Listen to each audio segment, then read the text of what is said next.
My friends, my friends had a baby, right? And a lot of my friends are having babies either this year or some of them already had them last year. Basically, since the pandemic, I guess my friends have had a lot of time together.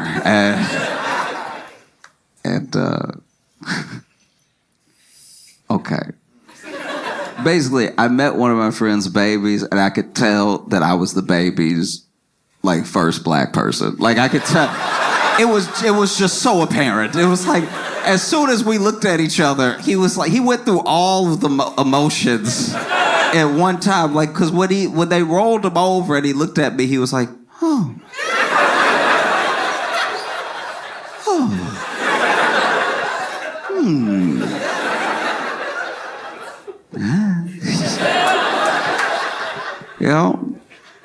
And it was an odd feeling. I didn't even bring it up. I could just tell. You know what I mean? I could feel it. And look, I'm not even saying it's the baby's fault. The baby got a white family. Hadn't got around to exploring the world yet, I was the baby's first black person, and it made me think about, I don't know if I fully remember the real first time, but I kind of remember what I at least think was me meeting my first white person. It's very important that the day before this happened, I was at a family picnic, right? I was at this family picnic and extended family had come. So I'm seeing cousins I don't normally see, and all of the older people are there and everything. And so some of the kids are playing, some of them running around, right? There was one kid that was running around, knocking a bunch of stuff over, one of my older cousins, right? And he had to be maybe 8 or 9 or something, but he's running around, and his parents were telling him, hey, slow down or stop or be still real quick. We're about to eat, all that stuff. And then he's still running around, knocking drinks over every once in a while. And finally, my great aunt, his grandma, as he was passing, she did that grandma move where she just snatched him real quick, right? Even his parents couldn't catch up. His parents were running come on now. She was pow, it was incredible. She snatched the little arm and stopped him right there. And then she looked at him and he looked at her. And then she said through her teeth, so you know she meant it, right? She was like, if you don't be still, I'm going to slap the black off you.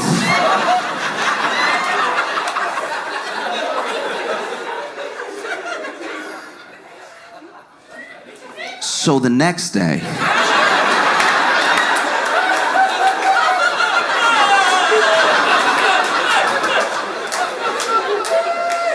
when I met this kid,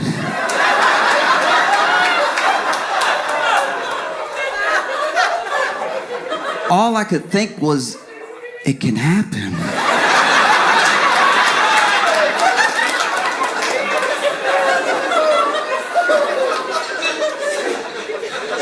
Ooh, I gotta be extra nice to him. Something clearly going on at home.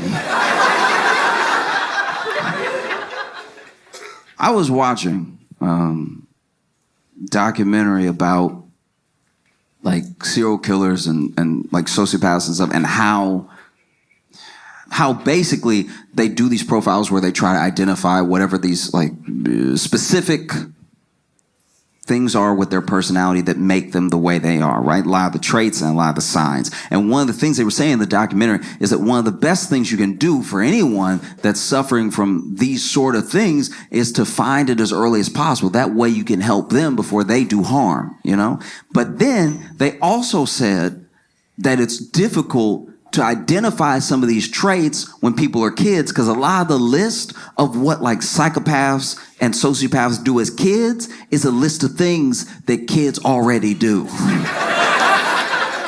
Not the full list, but a considerable amount of it, And one of the things in the list is long-term bedwetting, right? Bedwetting at 13, 14, whatever, right? And it triggered a memory for me. Because when I was little, I'd be 12 or something. I got invited to a sleepover, which was a big deal for me. I'm an only child, Getting invited to a sleepover as a kid is going out to the club as an adult. You know what I mean? It's the same energy. It's me and my boys ride tonight. And so we got over there and we're having a great time. We're watching movies, we're playing games, we're like in the yard playing football and stuff. But it wasn't until it was time to go to bed that I realized that there was a hierarchy here. Because the kid who invited us, that was hosting us, only had so much room in his room.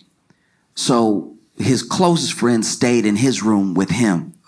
And the rest of us stayed in the living room, right? And his parents made these little bulgy, like blankets and stacks of quilts and stuff for us to sleep on and everything. And I know it shouldn't have been a big deal to me because we had been playing all day. But if you've ever been to a sleepover, you know that when you're supposed to be asleep is when the good stuff happens. That's when the real conversation is had. And that's when all the memories get made. And I'm out here in the living room with the losers. So I get ready to go to bed, right? And I was laying with this other kid because it was 2 to each for everything. And it's not really important to the story, but the kid's name was DeMarvin, right?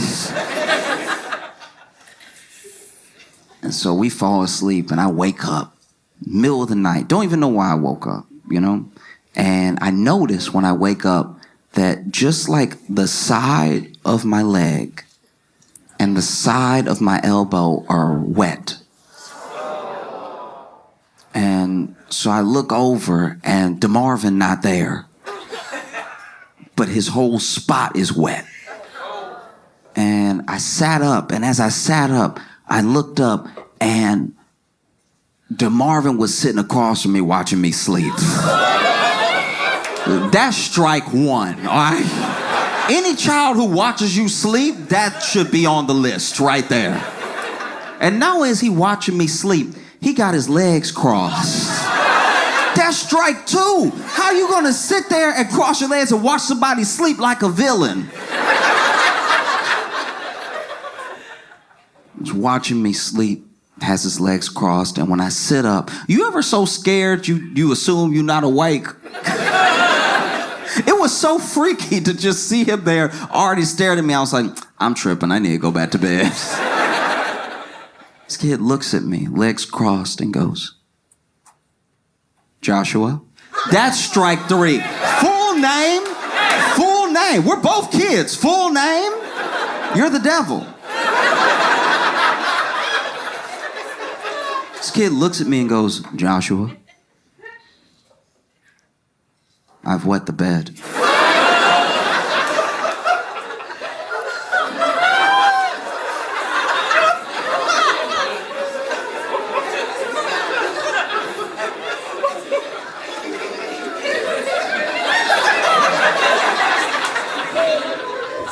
But I'm gonna tell everyone it was you. I'm not gonna lie, I was like, what? How does that even make sense? Like, I'm the side of my leg is wet. Your whole spot was wet. People saw you sleep here. What are you talking about? You gonna tell everybody that I wet the bed? And then he goes from this like crazy intense stare to his face softening, and he's like, do you ever change your clothes? And as soon as he says it, I get it. As soon as that kid says that, I fully understand. Because that's gotta be terrifying. You know, you're at a sleepover, maybe you don't get invited to many, and you wet the bed? You're around a bunch of 12-year-old boys and you wet the bed. You'll never live it down. Wetting the bed at a sleepover at 12 is like wetting the bed when you go out clubbing with your boys. It's like, you killing the whole vibe right now. I knew we shouldn't have invited Jerry. He wetting the bed. Can't handle his liquor at all. So as soon as he said it, I got it. I really did. I understood. I was like, dang, that's tough, right? I don't know what I would do. I wet the bed.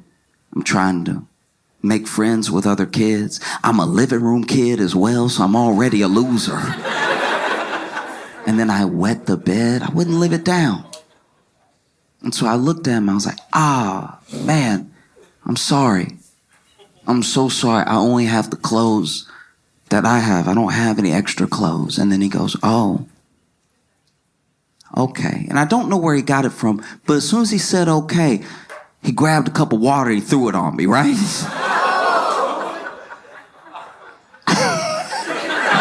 And as soon as he threw the water on my crotch, I was like, ow, ow, what's wrong with you? And the first kid woke up and DeMarvin was like, Josh wet the bed. And this is my thing. It would have been so much simpler to wake up in the middle of the night, realize that you wet the bed, go to the kitchen, which I'm assuming he went to, grab a mug, which I'm assuming he did, fill it with water, which he must have had, and then just poured it on me while I was sleeping. That would have been so much easier. I wouldn't have known. I would have woken up and been like, damn, y'all, I'm sorry. I thought I was done with this. I'm killing the vibe right now. It's so much more insane to wake up, realize you wet the bed, sit across from me, wait for me to wake up, staring at me the whole time, crossing your legs, saying my full name, telling me your plan, and then throwing water on me. I don't know where DeMarvin is now. I'm assuming that he's alive and well. But I do know for a fact that someone, somewhere, is dead.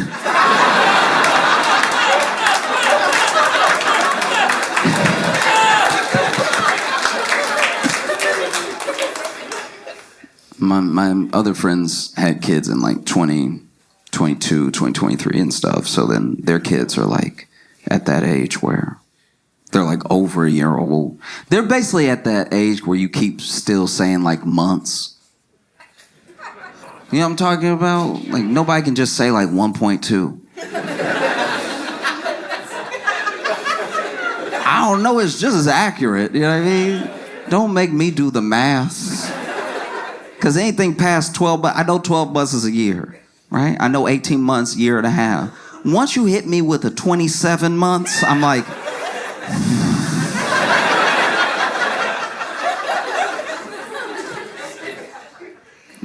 And so their baby is 16 months. 1.6.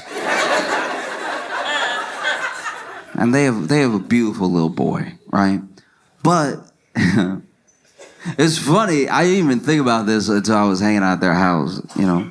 When it comes to our nature as people, right?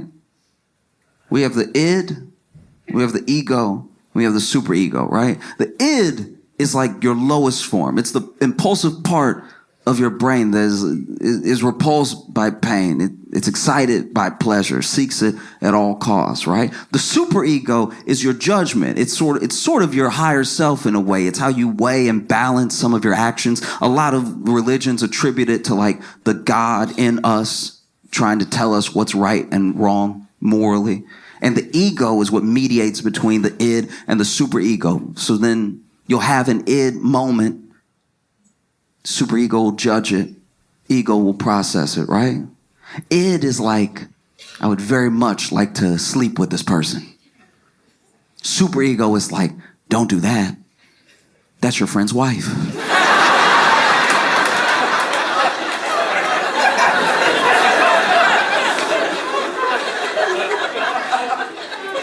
And then ego is like, but she's so hot. Didn't say this was all going to be a good person, right? But it's interesting being around babies because babies are all like cave person. They're all id. They're not weighing anything yet.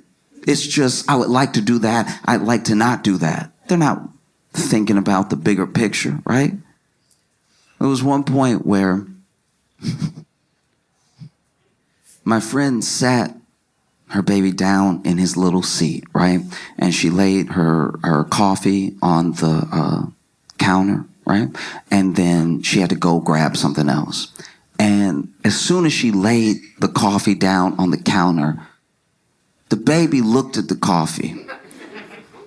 And you could tell, and I don't know why I do this, but I always give babies in my head, I always give them deep voices when they're thinking, right?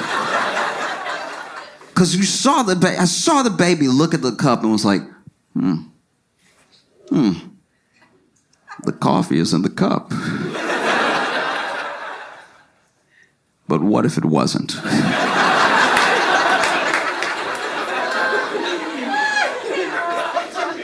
And so then this baby went to knock the cup over, right? Knock the cup over and just go ahead and watch the whole spill. And I don't know how, but babies are fast and slow at the same time, right? Because so she sat the baby down, walked away. The baby looked at the cup and looked at me. I looked at the cup and looked at the baby. And I swear, as soon as I started moving to stop the baby was like, oh! As soon as we locked eyes, it became an emergency. I gotta get this cup over. I have full legs. I was running at this baby. I was running at the baby to stop him from knocking off the coffee so hard that I was scared I wouldn't stop. I was scared I was gonna take out the coffee and the baby, right? But I'm trying to make my way across the room and the baby just, oh! And right as he slapped the cup of coffee over, I got to him and I pulled him up and away from the coffee, and he was just looking at me. Like looking me in my eyes, you know? And he didn't say anything, but you could tell he was thinking, I win.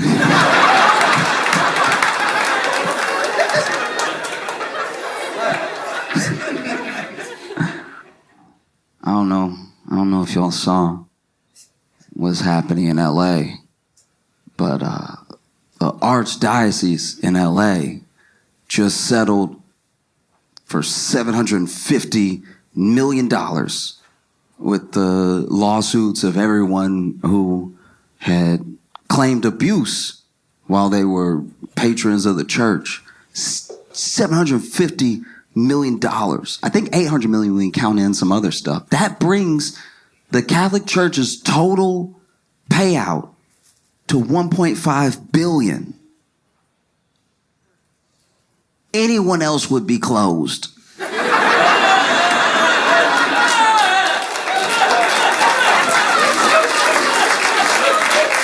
That's so much money. $1.5 billion that you had. You had $1 billion to pay out with. That's crazy, you know? There's no other company I could really think of that could do that much harm and be able to afford the payout. You know? You'd have to be like a gun manufacturer or something.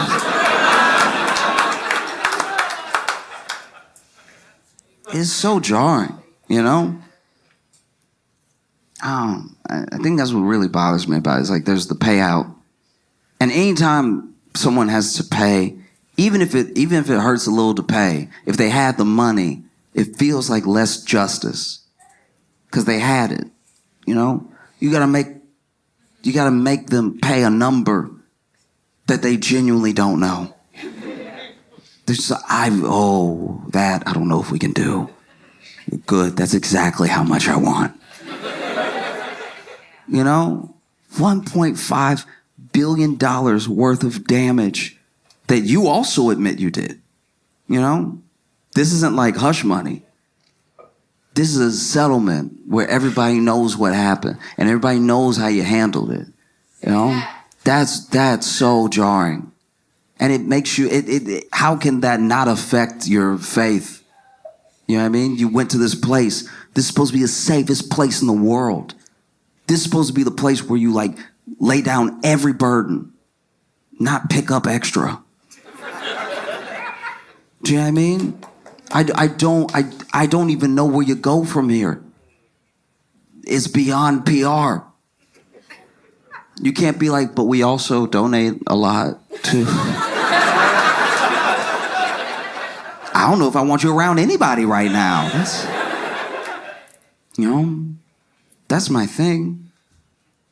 I don't even just care about the money. I'm glad that they had to pay, and I'm glad that, you know, survivors are getting something for all those years of trauma, all those years of therapy, all those years of like trying to navigate the world, and people looking at you like it must be you. If you're dealing with something all day, it does not escape your mind, and you can't even hold down a job because the way that people are around you affects everything that you do. I'm glad that they have something something in return from that, you know? Because you can't undo what's been done, right? But like, who's in jail? Is anybody in jail? We always forget jail would be better. Do you know what I mean? I'm sure that that's what they want, but it takes so long to get justice. Half of the monsters are like dead. And then the other half are like still alive, but then there's like statute of limitations, which I don't know. I don't fully understand statute of limitations, because I understand that it's constitutional to have a fair and speedy trial, right? But we don't seem to do that either. You know what I mean? Like, if Young Thug's trial can last 75 years, why can't you be like, you too? Get over here. I know it was a long time ago. Doesn't change the fact that you did it. You know? That's what's so painful about it too. You know? Because then it affects you whether you know it or not. Whether you're, you know, like Christian, Catholic, whatever. You try to tell somebody about Jesus and they're like, oh, I've heard. Do you know what I mean? It's a burden that we all carry. It's a weight that like is inescapable. And it happened to, in a way, it happened to all of us. Obviously not in direct enough of a way that I'm like claiming some victimhood or anything, but it also, you yourself might trust this person that you find out is a monster, which then makes you question everything this person said to you. Maybe they didn't do anything to you, but they did something so horrific to someone else that you're like, how can that person that did those things be right about what happens when you die?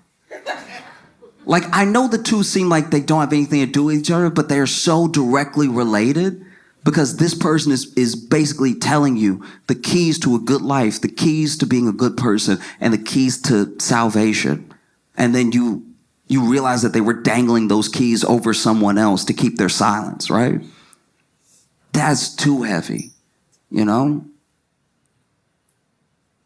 I don't even know where you would go from here, because nothing that is said by anyone in the church seems to fill the void that the church has created, both between people and themselves and between the people who had harm done to them and the way to redemption. It's just so far, you know?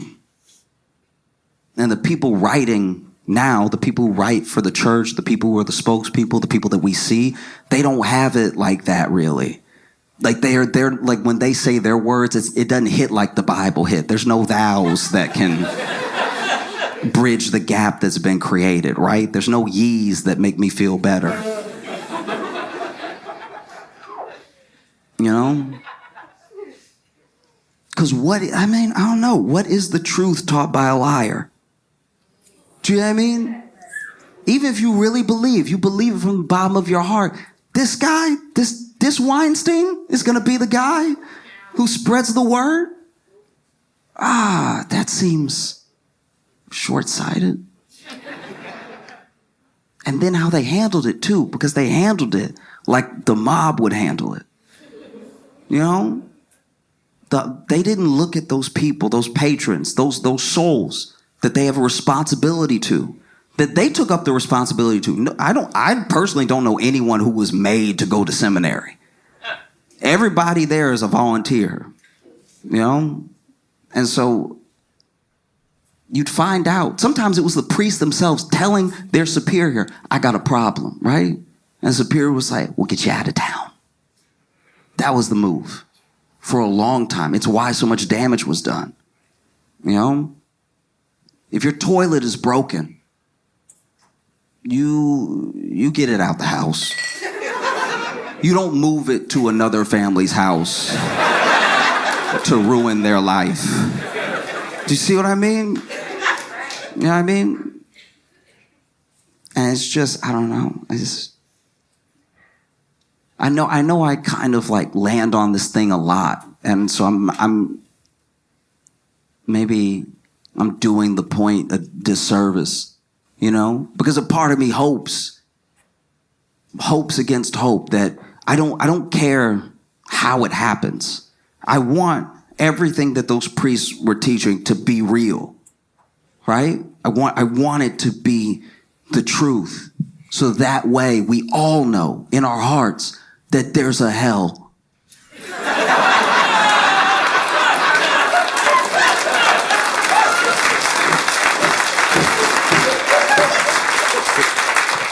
And I know that's like way more fire and brimstone. That's not like the uplifting message or anything, but I don't know. I just feel like it would be nice.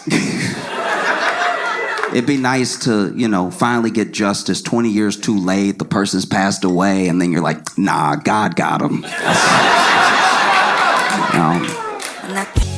Welcome to the Josh Johnson Show. I'm Josh Johnson, joined by my co-host, fellow stand-up comedian Logan Nielsen. Logan, how you doing, buddy? I am doing well, man. How are you? I'm doing great. I think you'd even say that I'm thankful. Ugh, gross. Wow. Yes. Yeah. Yes. See, how does it feel? How does it feel when have turned? Oh, yes. Oh. You have become what you hated? No.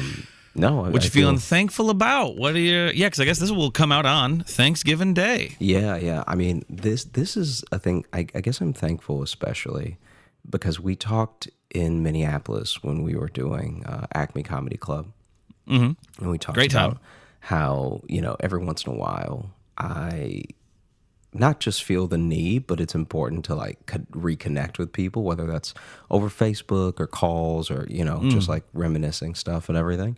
And exes, you're like a weird ex. I think maybe this is just me, but I never really feel I'm self-conscious about a lot of things, but I never really feel that self-conscious about trying to reconnect with someone who I haven't talked to in a long time if we at least left it on friendly terms. Like there are people that you knew in college or something that, y'all were friendly, but obviously after college you went your separate ways and maybe you haven't talked since. And it's like, to me, it's actually sometimes people make it a thing where they don't want to hit people up if enough time has passed at all. And I'm like, well, it's not like you were enemies. You know what I mean? Right. Yeah. Like I get what you mean. Like, I think that for me, I don't know if I've ever had that. I realize that some people aren't pick up where you left off type friends, but yeah, I've never had the thing of like, because I feel like there was even a period where like 6 months went by and you and I hadn't talked. But then when I hit you up, it was like nothing. You know what I mean? There was like, this would have been maybe... This would have been like your first or second year in New York. I think it was my second year. Because the first year we were talking a lot. And we were doing those college gigs and stuff too. So we were getting to see each other on the road a lot. I mean, I remember, that year would have been like... Because that would have been after my dog had to have a bunch of surgery, so I was just like working a day job, and like I was barely doing comedy like the amount I wanted to because I just needed to like pay off that debt. And then I think you'd maybe just left the Tonight Show, or was finishing up your run there. I had just left or something. Yeah. I think you were already working there when we were doing those college gigs. But and now, fuck, a week to not talk to you would be just the best. I'm kidding. No, I literally, honestly... Say how you feel. Honestly, I know I just said that. I said that just to be a dick. But I genuinely had the thought this weekend, that because we got to just hang out in Minneapolis, and I thought, it is cool we do get to see each other as much as we do. Yeah, it actually just made me happy that I'm like, oh man, because especially for starting in Chicago together and then we do not live there anymore, either of us. Yeah, it would be real easy to not see each other. Yeah, for sure. Oh, big yawn at that statement. Cool. Makes me feel validated. Makes me feel loved. Yeah. Maybe take a week off of seeing me, and you'll feel the validation. Feel better about myself. Again. I say all that to say that it's like every once in a while I'll hit somebody up and we have like chop it up for a little bit, and they'll remind me of something, or like talking to them will remind me of something happened with another person that they didn't even mention, and I just feel like it's such a treasure. Like this is gonna sound very corny, but I think that when you are using socials right, and like using things to actually stay in contact with people, it is one of the best things that I think we've ever done. Like, it's almost always the worst. It's like 9% the worst. Oh yeah. It's like literally ramping up and exacerbating mental illness. You know what I mean?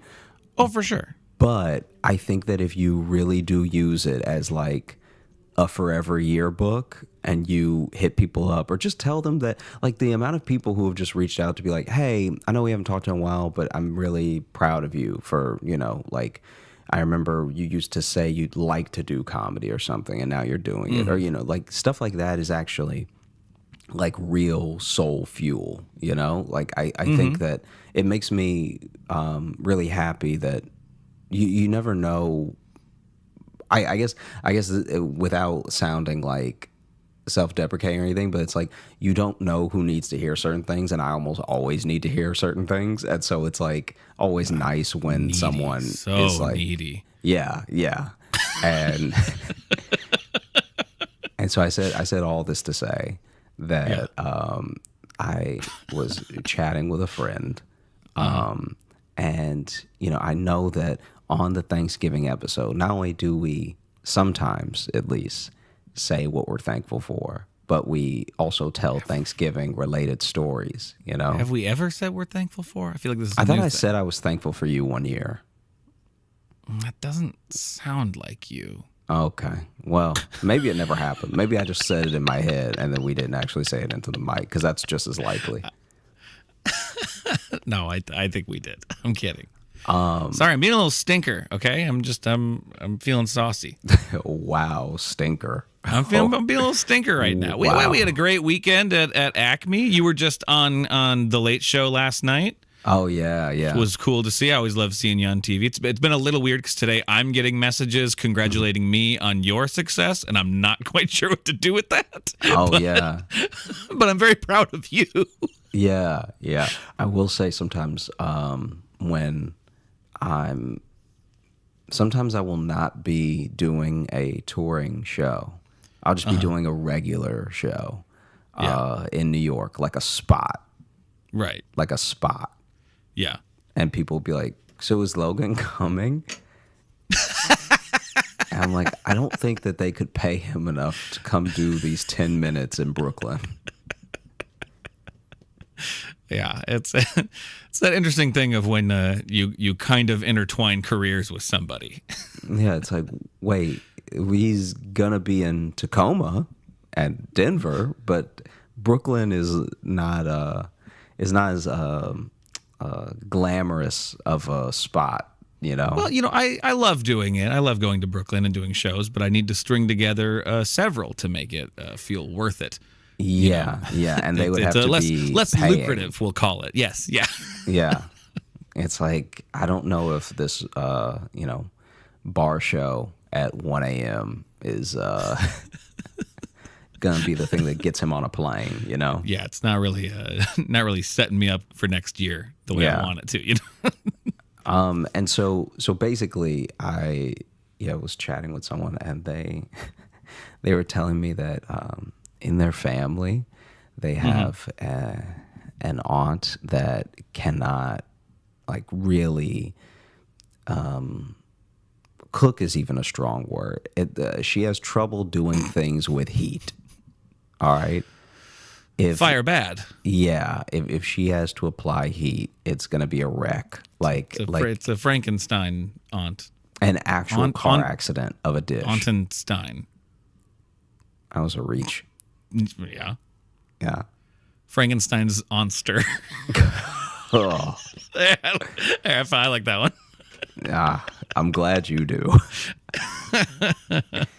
And she, fire bad. Continue. One year for Thanksgiving, which I didn't even know. Tell me, because we have access to different communities, I'll say, and tell me if you've ever heard of this before.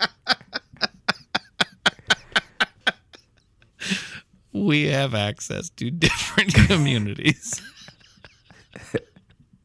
Yeah, what white people shit do you want to talk about? Go ahead. So for Thanksgiving, she brought a fruitcake. Okay. Is that normal?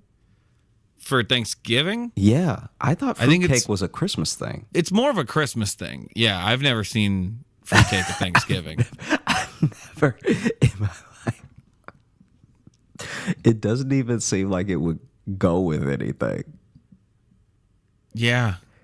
Yeah, because you already got enough Yeah. breaded and strangely like sweetened things. Like a fruitcake is just, I don't know. But I frankly don't understand the purpose of a fruitcake at Christmas either. So Yeah. Okay. so why not? Why not? Fuck it. Why not? Just take it take it anywhere. No one likes it. I will say, in 4th my of July. life- in my life, I've had one type. So I've had one good fruitcake. Okay. And it was homemade from a woman that my family knew. And it was amazing.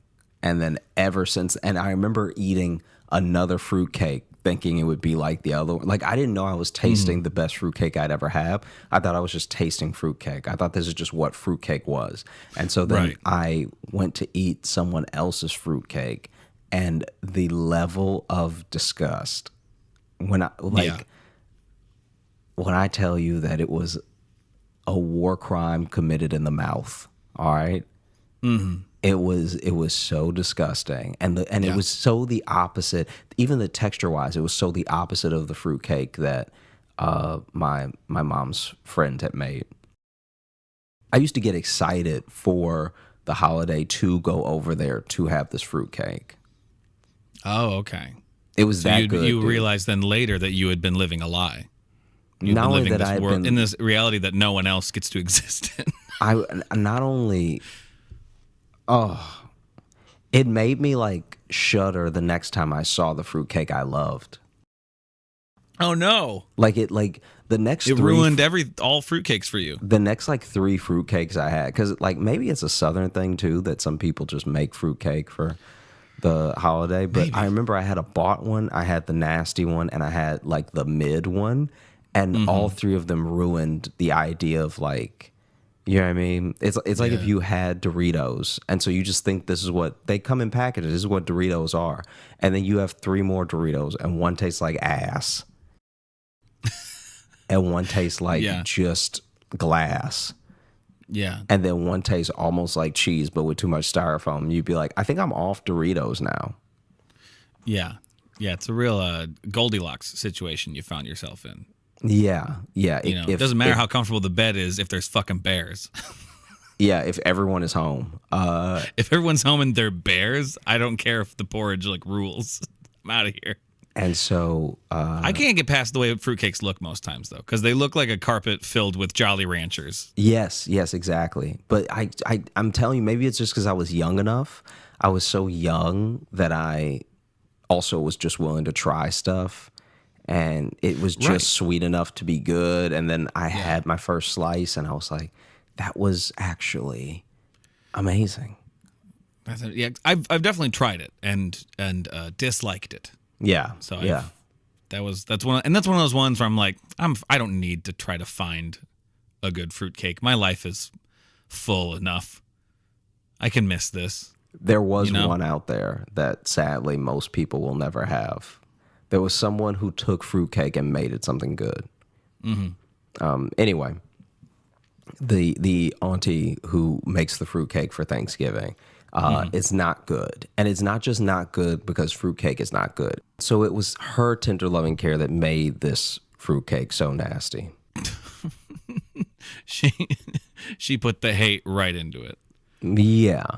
I'm like, apparently, this is what I was told at least. Apparently, this fruitcake is so bad that it's like she can cook and purposely did the opposite.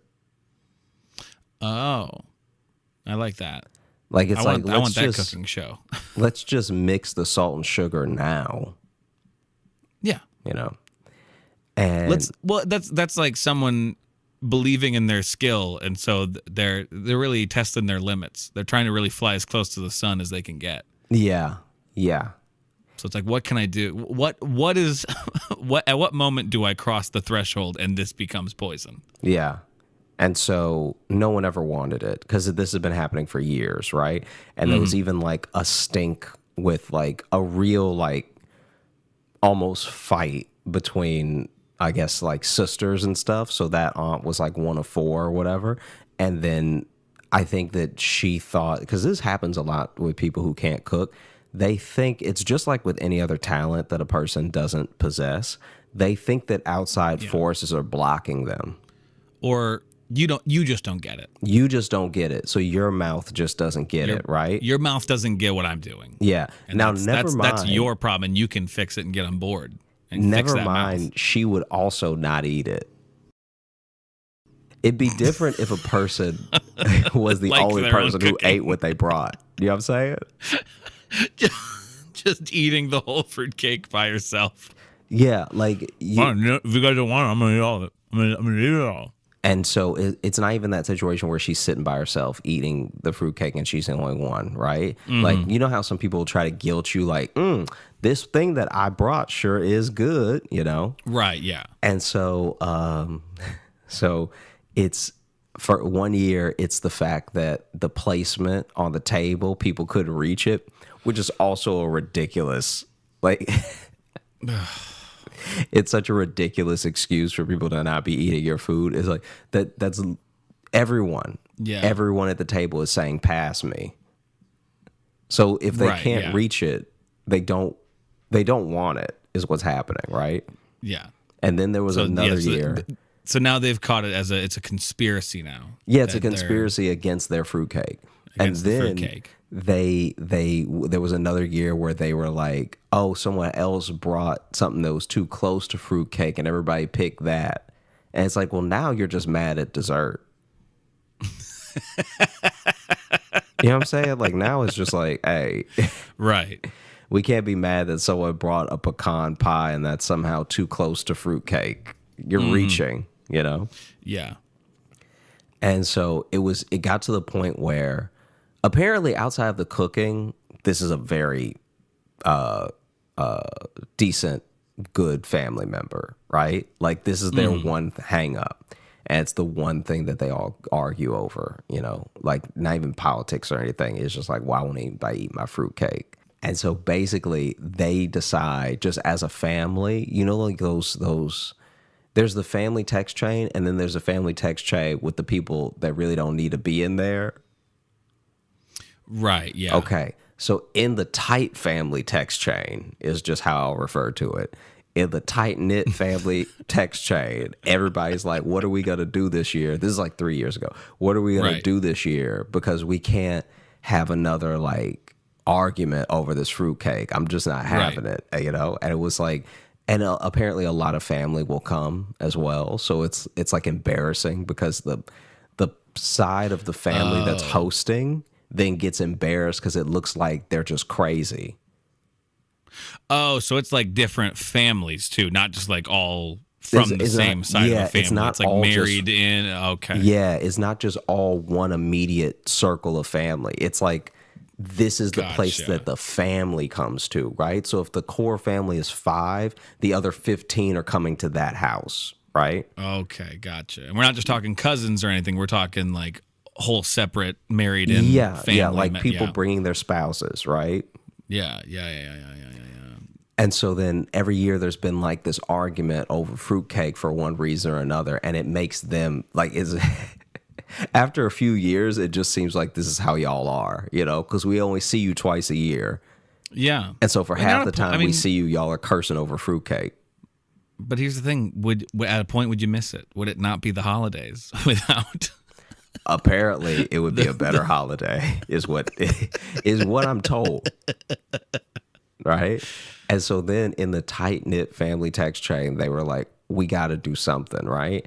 And so they were like, okay, this year. Now it is a conspiracy. It is a conspiracy now. Like now it's actually a self-fulfilling prophecy.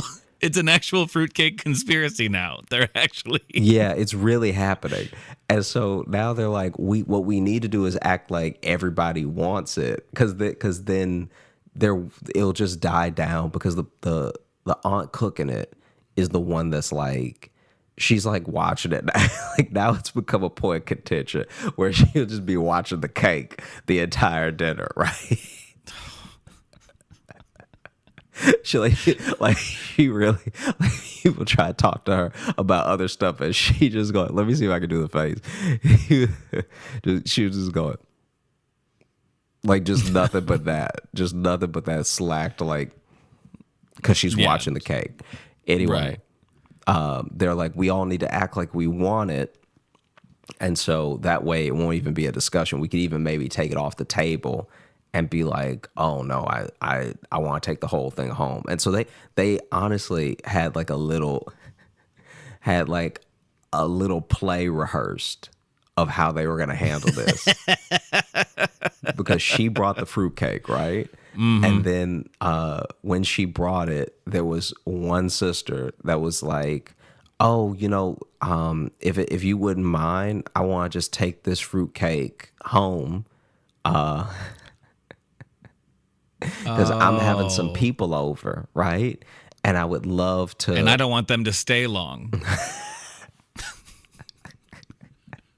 I'm having some people over, and I would love for them to have this. Because, I already had to cook and bring stuff for Thanksgiving. And the Friendsgiving, I guess the Friendsgiving was going to be right after Thanksgiving at her house, whatever. Gotcha. Yeah. And so she was like, you have to just let me bring this, and then I'll use some of the food that I didn't bring today. And then the aunt was like ecstatic. She was like, oh yeah, oh wow, that'd be great. Like she's like so taken aback that somebody wants it in general. She doesn't ask any follow-up questions, anything, right? And so she's like, oh, that's great. Okay.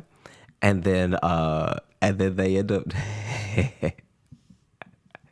they end up really hamming it up because now that it's not on the table and now that it's like in the kitchen, packaged, ready to go home with the other sister. Now they're like, ooh, because now people who are bringing a new person, so there are people who brought like boyfriends and girlfriends, stuff like that for Thanksgiving. Now they're like, ooh, I wish Sean would have been able to try that. Oh, yep. Here it is. Here's where it falls apart. But then they're like, no, but we can't cut it though. It would be weird to cut it because it's going to be on the table tomorrow at my Friendsgiving, Yeah. So now people are hamming it up knowing there's no consequences to their actions. See, and that friend being like, well, we can't cut it. It's going to be on my table. That was them being like, guys, don't fuck this up. Yeah. They were trying to be subtle about it, but trying to be like, guys, do not ruin. Yeah. I've already saved us. I dove on the grenade. Don't now kick me because you want the grenade. Yeah. And so now they're in a pretty spot. They're in a beautiful spot where basically they don't have to eat the fruitcake. Everyone is having a good Thanksgiving. Like even the fruitcake aunt, she out here like doing the most because she's just happy somebody like she probably, because this is years of in repeat of coming in and having her fruitcake disrespected, right? And this is clearly not a self-aware person because this isn't the type of person who makes a nasty fruitcake and is like, I'm gonna redeem myself with a different dish next year. No. Instead, she just shows up with the same one and gets angrier. It's that whole like that thing they say about the definition of insanity. Yes, exactly. Exactly. Doing the same thing and expecting different results. A literal fruitcake, okay? Anyway, so she's out here just doing the most, just like yakking it up, eating extra, just like making jokes, everything. This is her moment, So Thanksgiving goes great. It's the happiest she's ever been in her life. It's the happiest that she's been at least at Thanksgiving. And the craziest thing is I don't know how many years that she brought the fruitcake, but it was enough. 2 is too many, so yeah. If it became this big of a deal, it means it's a persistent problem and she makes it a problem. Yeah. And so then they all make it out scot-free, right? And there really was, the sister really did have a Friendsgiving the day after Thanksgiving, right? Mm-hmm. And she's told her friends about how terrible this fruitcake is, so now they finally get to see for themselves.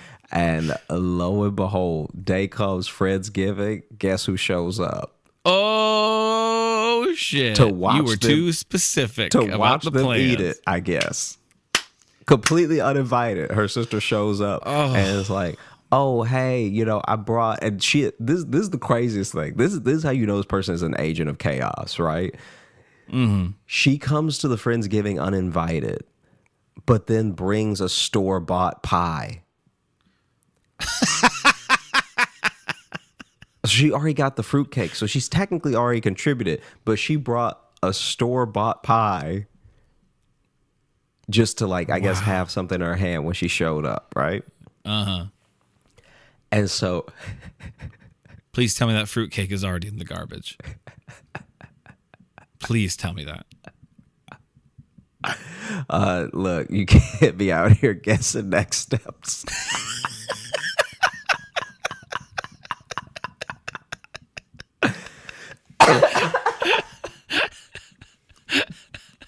Sorry, didn't mean to jump ahead, but No. So this was so crazy. So they threw this thing out of the car driving home that night. No. They did ditch. bring it home, but it's in the...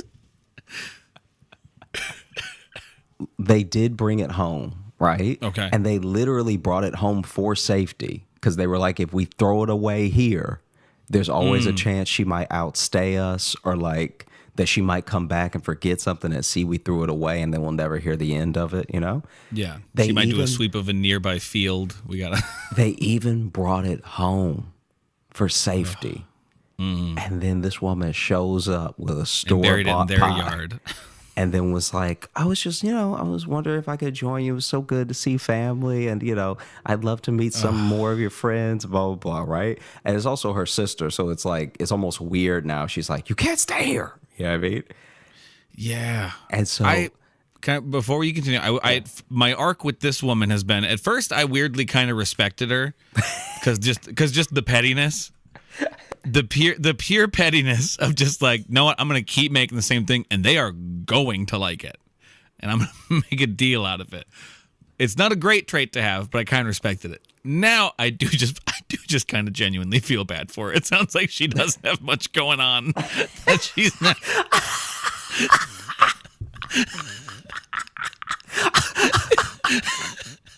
If just the thought of someone maybe trying her fruitcake is making her show up unannounced, now I just kind of feel bad.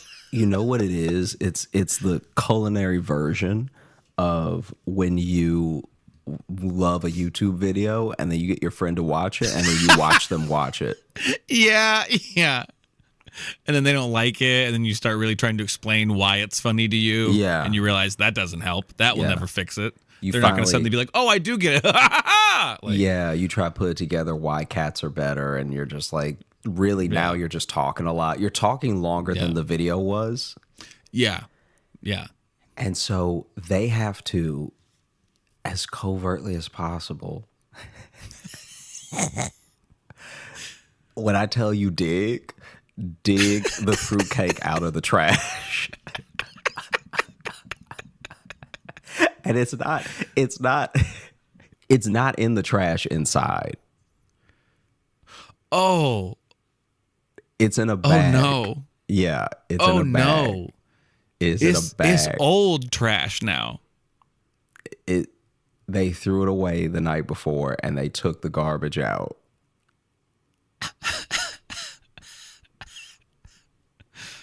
Oh. I hope the cans are at the curb too, so they have to distract her so they can sneak out the front.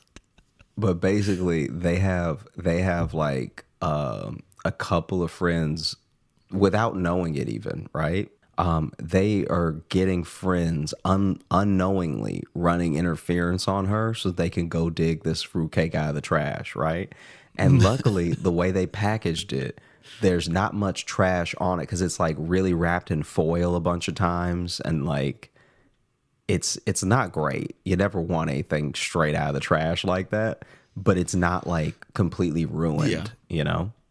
Right, yeah. I mean, never mind the fact that it's been in a trash bag all night with trash. Yeah. But it's not But will this noticeably improve the ruined. flavor from what we've heard? Ooh, coffee grounds. I've never had that in fruitcake. And so then they bring it in, and then her and her husband are having an argument over like if they should serve it or not, because they're like, we can't, like, we have to let her see that it's here, but once she sees that it's here, she's gonna be like, why aren't you? It'll just be the same thing all over again. So her sister is like, and she's here, so she's clearly not leaving. Yeah. She's staying until someone eats this damn fruitcake. And so her sister is like, we have to serve it. We have to. And her husband is the one that's like, hey, you gotta just, at some point, you gotta tell your sister you all love her. All right? Like, you gotta get this person out of your life if this fruitcake is if you about to serve dirty fruitcake at our Thanksgiving table to our friends, I think that your sister's taking you to a dark place. While your sister eats a different dessert, we're going to feed our friends garbage. And this is not a healthy relationship. And basically, a husband lost, wife won out, and they served dirty fruit cake at their Friendsgiving. That was not, it wasn't redeemable. It, like, I don't know what she thought would happen by giving it to strangers. Like, maybe she thought strangers would be so polite that they wouldn't, like, they'd act like they liked it or something, and she'd be scot-free. Apparently, two people, like,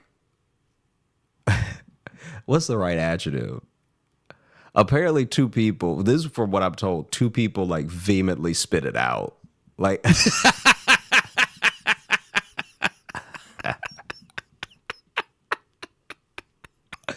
I don't know how many people were there, but two in any ratio is enough to be a big deal. You know what I mean? Because even if you had 10, that means a fifth of the people there spit out your food.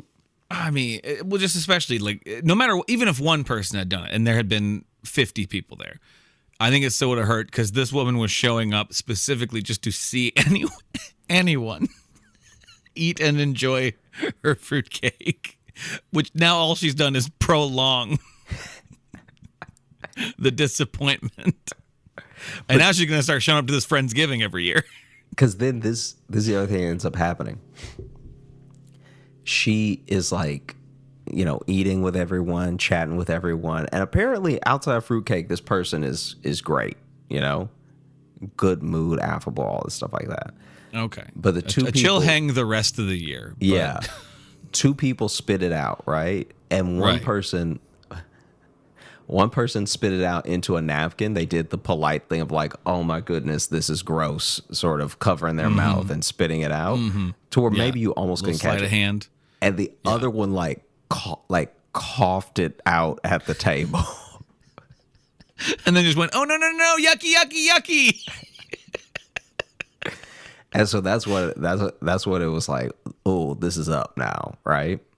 Yeah. All for nothing. The whole reason I tell the story is that lies get you nowhere. Okay? Honesty is always the best policy. It is the best policy. That's what we've learned here from the fruitcake conspiracy. Because if you try to shield yourself and others from the truth, you end up eating dirty fruitcake the day after Thanksgiving. Yeah. Yeah. So what we're trying to say is sometimes you just need to tell your siblings they're bad at something. And not even don't do it anymore. Just tell them that this one is bad. Just don't do it here. Yeah. Yeah. Listen, you have to stop making fruitcakes. I just don't want to see it anymore. Because the thing that is so mind-blowing to me about that whole situation is that y'all were already arguing every year. Mm-hmm. So then why not at some point just say your food is not good? Yeah. We don't like it, Rhonda. Nothing about this is tasty, okay? We don't want this. How have you not figured it out? We're all being so polite and trying to let you figure it out. You have made... No one wants this. The flavorful version of a cake with knives in it, okay? And no one wants to cut their tongue today. It was almost the perfect plan, too. Yeah. They almost got away with it, but they didn't realize the true wild card that she is. Yeah, that she would show up to an uninvited dinner. Like, you don't even know there's a place at the table for you. No. Yeah. You don't know how many friends coming. You don't know if these are like work friends that she's trying to impress. You were just like, hey, I'm gonna roll up tomorrow and I'm gonna watch them eat it. Yeah. Yeah. Like a genuine intruder. Yeah. That's damn near breaking and entering what she did. It's rare that a burglar brings a pie and doesn't Brings take their own anything pie. but your taste. But frankly, it would hurt my feelings if a burglar showed up and made me eat bad food and ate better food in front of me. I'd be upset for a couple of reasons. It's like you have to ask yourself why you aren't eating it every year. Yes. That is truly the baffling part, that she seems to have never tasted it herself. I think this is what I think happens, right? This is and this is how I've rationalized this person. I think that she tastes everything along the way and doesn't think that all those flavors put together could possibly be bad. I think she dips her finger in the sugar and she's like, yep, sugar's good today. And I love sugar. And then she dips her finger in the bread mix and she's like, that's delicious too. And then it's not until she's done where she's like, well, I wouldn't want to be nasty and, eat some before I present it to everyone. And now no one else is eating it. And they're not eating. This is the craziest thing. They're not eating it from memory. Because there was the first year where people ate it and it was nasty. Right, yeah. And she either didn't eat it that year, or she tried it and was like, I couldn't possibly do that again. I followed all the directions this time.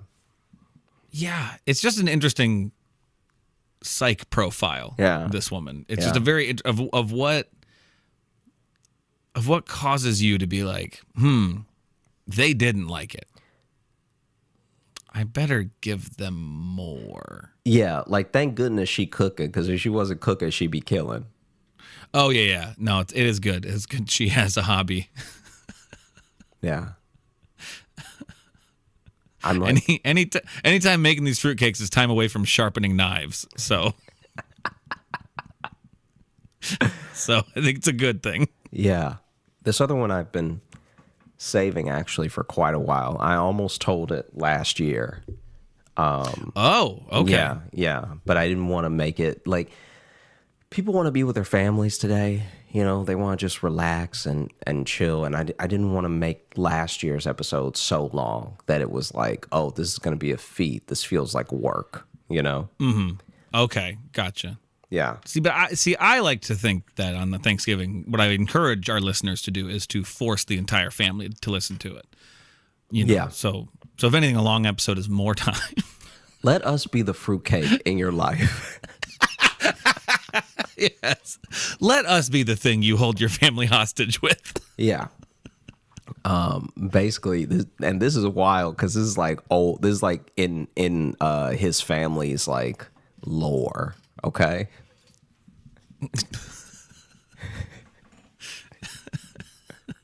It's family's lore. I know what you mean by that though. Like every family has those couple stories where it's like, nah, this is what aimed the family a little bit. Yeah, and it happened so long ago that like nobody can fact check it. Like, oh, that's even better. Yeah, I mean, it grows with it grows as it's passed down. A true Thanksgiving myth. Yeah, like I'm sure I'm positive that this version is like probably juiced up from the version his mom told him. Oh, for sure. Yeah, I mean, yeah. Anyway, I honestly love hearing those stories when you hear them and they're a family story like that, where you can tell none of it's true, but it's still charming. Yeah. Where you're kind of like, oh, so many people have told this story that it truly does become like a fable. Well, it's no longer a human story. This is what's like crazy. All right, they know some of it is a fact. It's just the details around it that can't be known. You know what I mean? Like, okay. like he said when his mom told him she was doing voices and she was like, you don't know what those people sound like. Don't do that.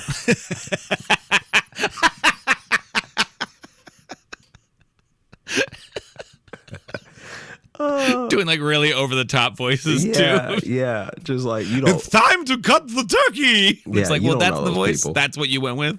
There's no way. Yeah, don't. That would be the story if that's how he sounded. Yeah. And so basically okay. I'm trying to remember how many greats it is. So it is the story starts with a great grandma, okay? Great. Yeah, so I'm just for the sake of Okay. the story, for the sake of brevity, I'm just going to call her Triple G, okay? Triple G, I like this. Yeah. So is this the great grandmother of someone like our age? Yeah. Okay. So he was saying, Because I mean, so that gets you in like the everything 1800s then. maybe he didn't give me a year. I mean, like, no, right? But I'm saying potentially a great. Like this could. So this is. This could be going back to the Civil War right now. Yeah. This is the furthest back one of our stories have gone. Great, right? And Yeah. this is also when there were no supermarkets. There were just like you would like go to the butcher or you go to the general store or whatever, right? Right. Okay. So I don't remember what the cut of meat was, but it basically starts with Triple G going to prepare for Thanksgiving, right? And she's trying to get a specific cut of meat, and there's Okay. this lady in line in front of her that and not quite in front of her. Apparently this is how the whole dispute starts. She's in line, and from her account, this lady is like cutting in line in front of her right as she's about to order. But that lady is convinced that she was in line, and that woman's run up behind her to try to jump the line. Okay. But they're both trying to order the same cut of meat. Okay. And so then they're arguing in the store, and the butcher is finally like, listen, I don't know who was here first, but I'll tell you what, I was just King Solomon this, and I'm going to give each of y'all half. All right. Nobody getting the full order because it's the last cut anyway. Okay. Yeah. Okay. And so they both went home upset. Right. But with a little bit of the meat, right? They got some meat. Yeah. Yeah. And then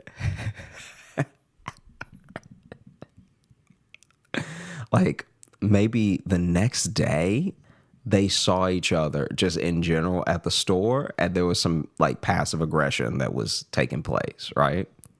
Okay. And then the next day, right? So the day after seeing each other in a different market, all right? Triple G is out with her husband, who's, obviously also Triple G, okay? He goes to the... So we've got like 6 G's right now. Yeah. We are stacked heavy, okay? So then Triple G and Grandpa Triple G are out, and they're having a day, because this is maybe the day before Thanksgiving, and so they're going out to eat at some restaurant or whatever, and then he goes to the bathroom, and she sees the woman from the other day, right? And I don't know if she had a couple drinks, I don't know what it was, but she decided, hey, in the most ladylike fashion, while my husband is in the bathroom, I'm gonna get up and I'm gonna curse this lady out, right? There you go. And so then they ran into each other, had words again, okay? And not like a fight. This wasn't like a bar fight or anything like that. Right. But it was just oh, how's your day going, tramp? Or whatever they said back then. I have no idea. Yeah. Right? Yeah. And this is also, I'm pretty sure, the part where his mom would be doing the voices, and he's like, there's no way you can know that. You never met this woman. She's our great, never mind. So then you are a meat thief of ill repute. Yeah. She goes and sits back down, and then grandpa comes out and he's like, hey, I'm actually very sick. I need to go home, right? I'm hey, in there, unholy. Let's go. I've got a touch of the consumption. Yeah. And this is also in an era in life when, hey, you could go from anything. So like, this could be the one. Yeah. So this man was probably had like too hot of a fart and was like, it's time for me to tell you and the children, I love you, right? Yeah. Let's go home and update the will. Yeah. Yeah. And so they leave right after that thing happened. Okay. Mm-hmm. They have Thanksgiving, and he's not better, right? Like he's at the table for a little while, and then he's like, I'm feeling really bad. I'm gonna see if I can go to a doctor, right? So he leaves Thanksgiving to go to a doctor, okay?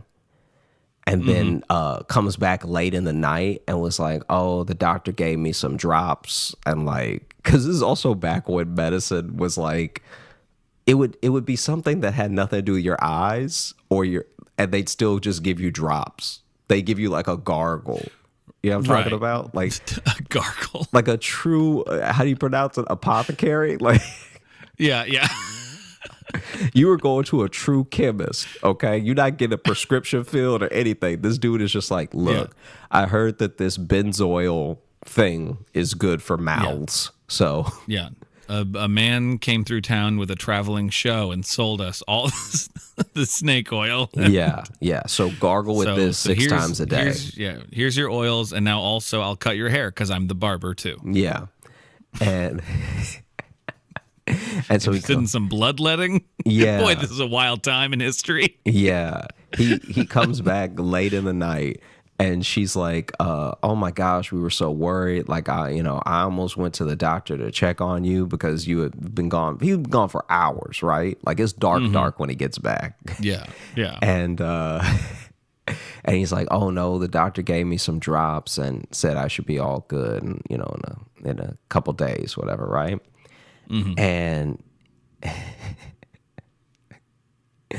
don't know what this man's job is, but he just constantly for the next few weeks is cutting out of work, cutting out of dinner, cutting out of like all this stuff to go to the doctor. Cause he's like, and it's different problems now. So sometimes it's his breathing, sometimes it's his stomach, whatever. Right. And then one night, Triple G, she suspects that something's up because she's like, nobody's this sick that doesn't die. All right. Not on my watch. Yeah. Like this is crazy. Like hospital bills alone should have bankrupted us by now. Like, come on, honey, get better or get gone. All right. Yeah, because Triple G is also from an era where it's like I don't think she would have had a job, and so she may have not known all the ins and outs of the money coming in the house. But she has enough common sense to know that if you go to the doctor 75 times in a month and a half, you're bankrupt. Right. Yeah. Like the American healthcare system has never been that solid. Even when the town doctor was just doing you favors, he only had so many to give, right? Right, yeah. And so one night, he's gone for however long he gone, right? And then and she tucks the children into bed. She tells them not to get up, right? Like not to get out of bed or anything.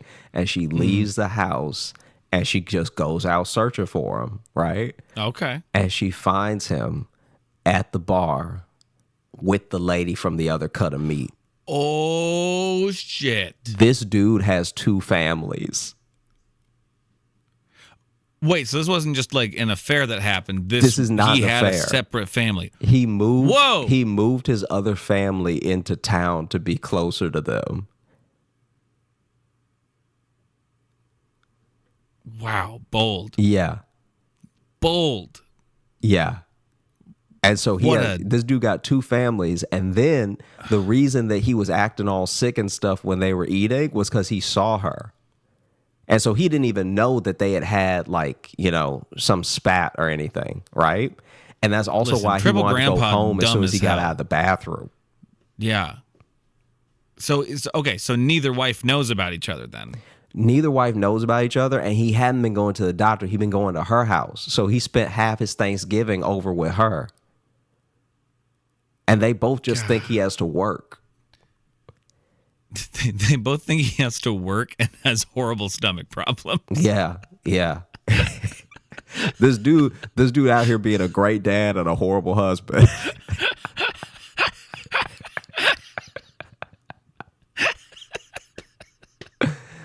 So this dude has two families. She sees them together and she waits for them to come out, and then she just freaks out on both of them, right? Like like losing it.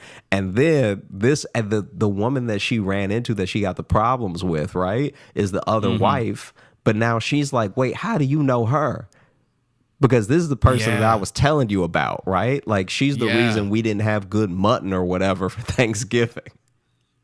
And she's like, no, you're the reason we didn't have good mutton or whatever for Thanksgiving.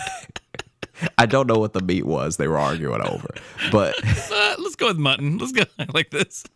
But yeah. So then that dude had two families, and yeah, they don't know. Like obviously, no one knows like the full ins and outs of everything that transpired and stuff. But he said he knows the skeleton of the story is true because that's how he has his cousins. Because his cousins are from that. So they know there's two families from one guy. Yeah, his cousins are from the other family. That. So then for every one of him, there's another guy telling the story about like, our Triple G was in line and then this lady behind her tried to cut.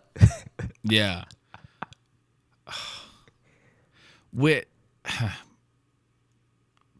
He must have really thought he was cracking some sort of code. Yeah. He's like, listen, people got second families, secret families, right? But they're so far away, and you got to factor in travel. I'm thinking, I just put them closer together. What could go wrong? Oh, no. Listen to me when I tell you, my horse almost dead. All right? This horse got about 100 miles left on it. All right? I need to move my other family to town. And then when he finds out that both of his wives have not only met but are feuding. Yeah. First off, that's got to just have a moment of being like, how, really? First, there's that. Yeah. Then eventually, you probably got to laugh at it a little bit to be like, of course they did this. Before you laugh at it, you definitely have to have a little bit of a disappointment that truly, sure. The threesome will never be possible. No, never, because they have met and hate each other. Yeah. But also, there also has to be a little moment of therapy. Because now, basically, with one of his wives, he gets to just openly complain about the other wife. What's really happening here, though, is that he's like, oh, okay. When you say a moment of therapy, like, I think the most cathartic feeling could be like, oh, okay, it already went as poorly as it could possibly go. I think there's that, but then also think about if your wife is complaining about this other lady who sucks. She's like, yeah, that's the lady who cut in line. I hate her, and he can just be like, sounds like a real bitch. Yeah. And let me tell you something else about her. All right, her cooking isn't all that great either. Yeah, she was gonna waste that meat. I'll tell you that right now. Yeah, that dude probably knows who cooked the best mutton. Everything. He got to hold it back. He got to go. That's probably why he left his first family. Was like, I know the food's gonna be bomb at the other wet. Like, yeah. At the other Thanksgiving, there's gonna be like, ooh, better fixings. Is all I'm saying. Wow. All right. This has been a Thanksgiving of conspiracies this year. Yeah. You kind of found a theme. Yeah. With those stories a little bit. Yeah, I guess so. Wow. Yeah. Okay. Nicely done. Mm-hmm. Thank you. You want to open up the mailbag? Let's do it. I have a couple of Thanksgiving-centric emails that we got here. Okay. Let's see. First, this one here. This is from our friend Aloy, and the title of it is Thanksgiving Terrorist. Hey, guys. Sorry for the all caps title, but this is a holiday-specific email. So to explain, last Thanksgiving was a little less organized than usual for my family. I'm usually on dressing duty, but my mom had already taken care of it. She then offered to have me finish cooking the macaroni, and she was already making the cheese sauce. She offered me a spoonful of some very gritty-looking sauce, and in my naivete, I tasted it. I'm pretty sure it tasted closer to cereal milk than cheese sauce. I then proceeded to lie to her face and say it was good. As soon as she left the kitchen, my sister rushes in and asked me if I could save it. Nope, not an option. I burnt it and remade the macaroni and cheese to save everybody else. I'm a hero. The actual tragedy is that this is not the only dish she has assaulted with sugar. She has done this to chili dogs and tuna casserole. She's a menace. Happy Thanksgiving, Aloy. More Thanksgiving conspiracy. I was just about to say, wow. I burned Accidentally it. perfectly on theme, Aloy. Yeah. Don't nobody make mistakes on Thanksgiving, all right? Yeah. Yeah, if someone's burning something or they dropped it, it was on purpose. They meant to. It was on purpose, and it's at you. Yeah. Wow. Perfectly. That's perfectly on theme. I wasn't even expecting that. Yeah, that's incredible. This one here, this is a Black Friday story, actually, because that season is upon us, too. This is from Mike. Hey, Logan and Josh. Black Friday season is almost on us again, and I thought I would share one of my favorite stories that has a Black Friday vibe. Unfortunately, it wasn't an actual Black Friday sale, but if you're willing to go along for the ride, you'll get why I submitted it. Well, we appreciate the honesty, so... You know, I don't know. Could have just lied to us, but I appreciate that being like, it's not really Black Friday in this story, but it's Black Friday-esque. Uh-huh. And it is. I've read through this one. Our adventure begins with a group of people all closing a bar down after a big concert on a Saturday night at 3 a.m., and our manager asking who would be willing to stand in line with him and his girlfriend to get his kid a Nintendo Wii because he heard there was a Target drop happening. So this is just a regular ass store wait, I guess, not a Black Friday wait. Myself and the drug dealer who worked in the kitchen all Couldn't say cook. yeah, all decided to pile into his girlfriend's car with him, and we went to Target. It didn't bump me at all that the drug dealer worked in the kitchen, because I'm like, yeah, there's one at every restaurant, I believe. Mm-hmm. On the ride there, he confessed that he may have borrowed a bottle of Irish whiskey from the bar we worked at to keep us all warm. We headed to a Target in the Chicago suburb Naperville and found ourselves fourth in line at only 3:30 in the morning. It wasn't long before we were out of Irish whiskey, the drug dealer from the kitchen had somehow disappeared, and the snow was falling. It seems that the combination of exhaustion and alcohol turned me into a walking public service announcement to the people in line behind us that happened to have brought their kids. Well, I mean, they're responsible for having their children out at a Target at 3:30 in the morning. The manager's girlfriend wasn't a big fan of my behavior, and she frog marched me to her car and stuck me in the back seat to fall asleep. I don't know that phrase, frog march. I have no idea what that is. Do y'all jump over each other while somebody's in trouble? Or is it like when you grab a kid's like the back of their britches and like move them so they're like kind of having to hop a little bit to keep up with you, you know? I don't know. So far, so good. Unfortunately, things wouldn't stay good for long. I proceeded to throw up on the floor of my manager's girlfriend's car, and shortly after that, the police showed up and tried to arrest me for drunk driving. When I didn't have keys, I was sitting in the back seat, and there was no way I was going anywhere.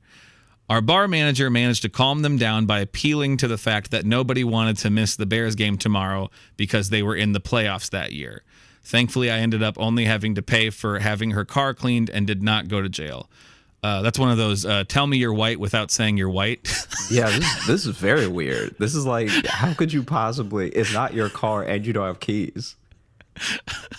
But it is also the way to get out of being arrested, just being like, but football, am I right? Yeah, and they were yeah. like, you're right, get out of here, you crazy kids. My manager got his Nintendo Wii, and the drug dealer who works in the kitchen ended up showing up for work the next day, so he was fine. My manager's girlfriend, who was also a server at the bar, never spoke to me again.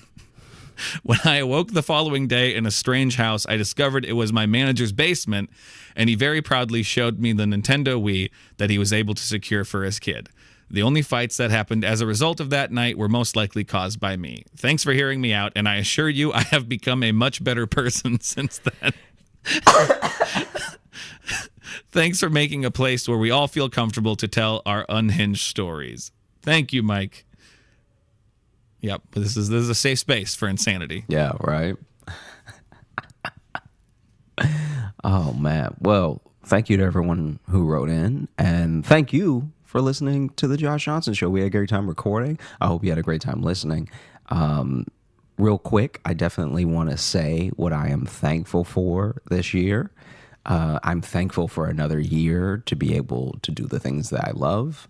I'm thankful for every one of you who has come to a show, emailed, DM'd, any effort to reach out to us and tell us how you feel about us has been greatly appreciated. It means the world to us, especially as the show grows and as we do more for it. Every patron, every person who takes the time to say a kind word or like has shown clips or episodes to someone, or anyone who's just laughed with us this year has been like a real friend, and we appreciate you so much. I also appreciate JID. I'm finally listening to a lot of his music, and I appreciate you, Logan. Wow, after JID, huh? Well, I was trying to save all of our friends. And I was trying to save you for last. Did you really want it to be you and then JID? Yeah, I think so. Really? I think so. It was a very heartfelt thing you said about our listeners, and then hard shift to JID. Well, it's not that hard of a shift. The music means a lot to me, and then I was saving you for last, which I thought was the prime position. Gotcha. Yeah. Thank you. Yeah, I feel like no matter what order I would have gone in, you would have been unhappy with it. Because if I had said you first, quickly, and then JID, and then you, the listeners. See, but now why do you have to say quickly, though? Because it was quick. I said it. I didn't go on a long thing. So then if I was like, hey, I'm really thankful for you, Logan. I'm also thankful for JID. And to you, the listeners, I'm so thankful for all of you. I don't know. I think that would have entertained me. Oh, okay. All right. Well, I enjoyed it still, and I am thankful for you. You get so grumpy when I give you shit, but if I didn't have that, what would I be doing with my time, huh? No, but I won't fully repeat everything you said because I think you summed it up very nicely. But yes, very thankful for everyone who listens to the show, everyone who's come out to see us do shows this year because we've got to travel quite a bit. People, thankful to the people who join us for our virtual shows, which, not to transfer this into a plug, but we got one this Sunday coming up. So if you feel like coming and hanging with us, we always have a great time, and we are thankful for everyone who joins us and listens to the show, and who emails in. If you are looking to catch up with us on any of the socials, you can find me at Josh Johnson Comedy on TikTok, Instagram, and YouTube, where we're going to be posting clips of the show. And if you are looking for Logan, you can follow me on Instagram at Logan M. Nielsen. And if you want to get into the mailbag, that's joshjohnsonshow@gmail.com. Send us your stories, send us your thoughts, send us your questions. There's another thing you can send us. I didn't have a third one to say. You can also join our Patreon if you'd like. We have bonus podcasts and videos and other community stuff that we do there. Patreon.com/Josh Johnson Show. We got a bunch of different tiers for different levels and different monetary values. So you're going to get something. No matter what level you want to join, you're going to get something good. And thank you. Well, a happy holiday to everyone. Mm-hmm. I hope your stomachs and hearts are full. Not quite at the same time, because that's really not healthy. But in like a different way too. Like you want your heart full, like metaphorically, not actually full. Yeah, you don't want like full of blood, because then you're on the brink. Your heart has too much blood in it. Yeah, it is juicy. Or cholesterol. You just don't want a lot of stuff in there. Yeah. Your tum tum though? Hell yeah. Fill it up, baby. Full of stuffing. Stuff it up. Yeah. Go get stuffed this Thanksgiving. Get it in. Get it in there. Don't be a quitter. Yeah, you finish that plate. Yeah, you got this. Yeah, we're all watching. Yeah. Eat to your heart's content. But then also a little bit more. Because we're watching. Until it hurts.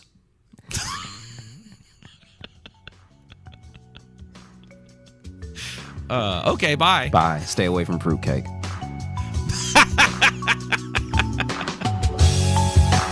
Hey, thanks so much for watching. Please like and subscribe. It really supports the channel. Hit the bell notification because apparently it's the only way YouTube will tell you that something happened. And just tell a friend. That's the biggest thing you could do. Just tell one person in your life that you like, maybe you don't like, that this video happened to you. We release the podcast every Thursday on all the podcast apps, so you should find us there and subscribe on those and comment and leave reviews and whatever on all of them. And also, if you want bonus stuff, you can join our Patreon, patreon.com/Josh Johnson Show. We have bonus podcasts and videos and stuff there, and we'd love to see you